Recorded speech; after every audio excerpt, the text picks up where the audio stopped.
Welcome to another episode of Driveway Mechanicking. Today we're going to be working on my 2001 model Chevy Camaro. Um, Today what we're going to do is we're going to try to attempt to put some type of lubricant in there to unlock the pistons. The motor is locked up, but there's oil in it. So I don't know if it's just been sitting over time and just decided not to, froze up to the piston walls or something. But we're going to come up with some type of ingredient or some type of lubricant to get down in the pistons to free them up. So let me go ahead and show you what the car looks like.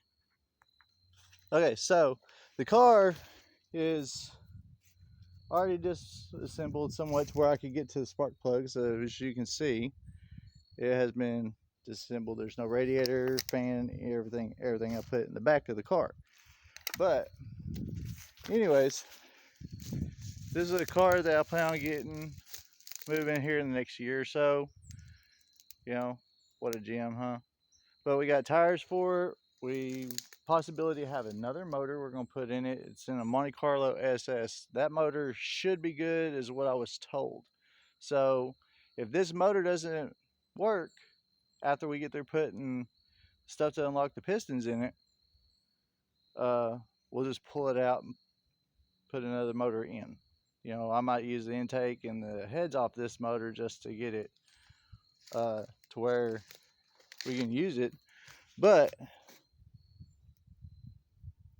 that's what we got. So let's go ahead and soak that in a little bit.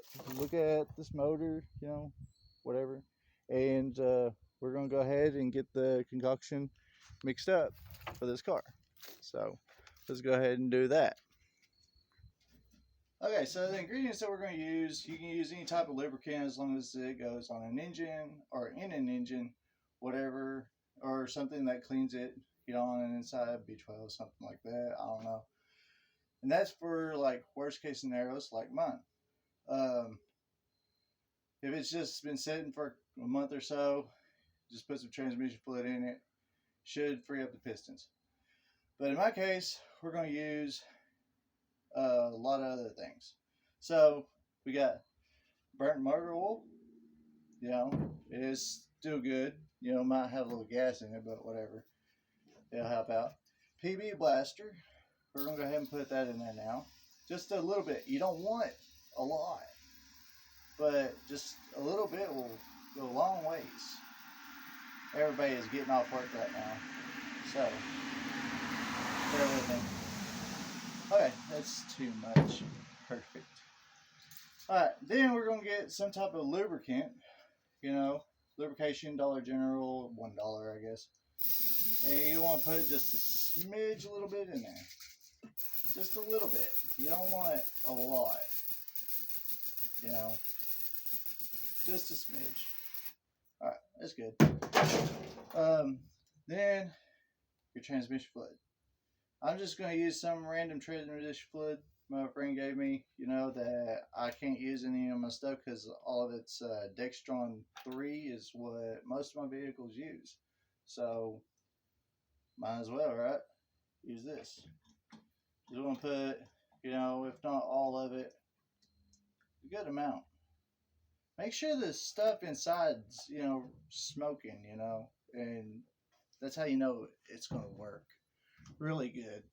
And then my other ingredient, Purple Power. Purple Power also cleans motors and all kinds of other stuff. I just use it on motors, or in motors in this case.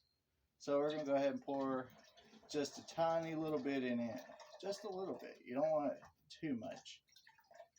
But, oh man, that's too much. Perfect. Perfect. So, anyways, I think that's about all the crap we can put in it. But, hang on. I might have another one.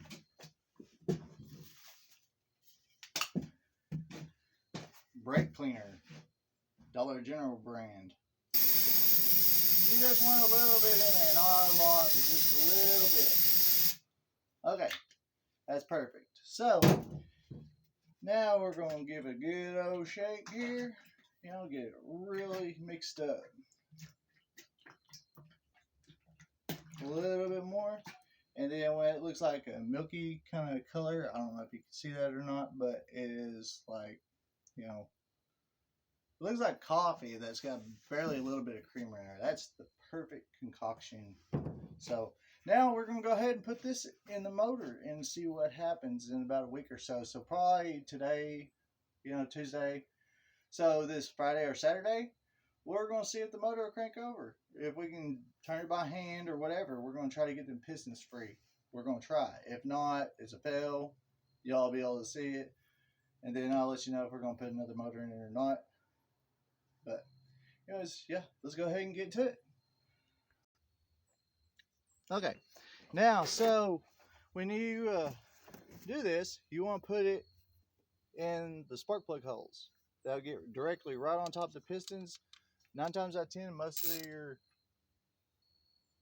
Wow, he's building something over there. Anyways, what I was saying is you want to take your spark plug out, and that way when you put the transmission, you're cleaning it, solution, whatever you want to put in there to free up them pistons, it'll be straight on top of the heads. The socket is going to be a 5/8. Most of your stuff is going to be a 5/8. If you're working on a bigger motor, it might be a little bit bigger. But let's go ahead and get that spark plug out and get this stuff poured in there. Let it sit. Alright, now as you can see, this is a spark plug here. It doesn't look like it's in bad condition, but it does have a little bit of rust in there, so that does tell me that there was moisture in there that might have locked this motor up. We don't know that for sure. It could be a seized up piston somewhere down there, or all of them, I don't know. But we're gonna go ahead and pour that stuff in there. I got me a homemade funnel. Got me a little BL hose on it. I couldn't tell you what size it is. As long as it fits on the funnel and goes in that hole, it should work, right? So we're gonna go ahead and put that in there. When you put this in the holes, you want to fill it up to where it's almost pouring out or pouring out. So just give it a good, couple little chugs, and then see what happens. If it starts pouring out, and then when you get done with that, put the spark plug back in. It'll hold everything in there, keep everything else out of the motor. And most of that stuff will soak through the pistons down into your oil pan. So if it don't, you might have to go through more desperate measures of doing something. I don't know what you'll have to do. I'm learning as I go too, so I watch YouTube. Y'all should too if y'all don't agree with anything I say. I'm telling you, traffic is awful today. It's only Tuesday. But anyways, I'm gonna go ahead and pour this one in here, and I'll show you what it looks like when I'm done. If it's how it pours out right now, it looks pretty dang dry up in there. I don't know if you can see it or not, but it looks pretty dry. We're gonna go ahead and stick that hose right up in that hole there. So we'll get back to you as soon as we get this stuff poured in there. So yeah. Alright, as you can see, if you can, it is pouring out. So we're gonna go ahead and stick the spark plug back in there. And it is raining, so I might have to come back and do this, but at least now you got the general idea of how to do this. So let's go ahead and stick it in there. You don't want it tight, you just want it in there kind of snug, hand tight will work. And that's about all it takes right there. Come back in a few days and then try to get it to... Sorry, y'all can't see me right now. But come back in a few days and see if it's freed up yet or not. I mean, you're going to have to use a pipe wrench or something on the crankshaft to undo it. And that's about all we got for you today. So, yeah, I will see y'all in a few days, probably this weekend, and we'll see what happens. So, if you like this video, just like and subscribe. It will help me out if you would share also, but I'm not, liking and subscribing works. So, anyways, give me that thumbs up and share it. And if you haven't already, subscribe. Thank you and have a great day or evening.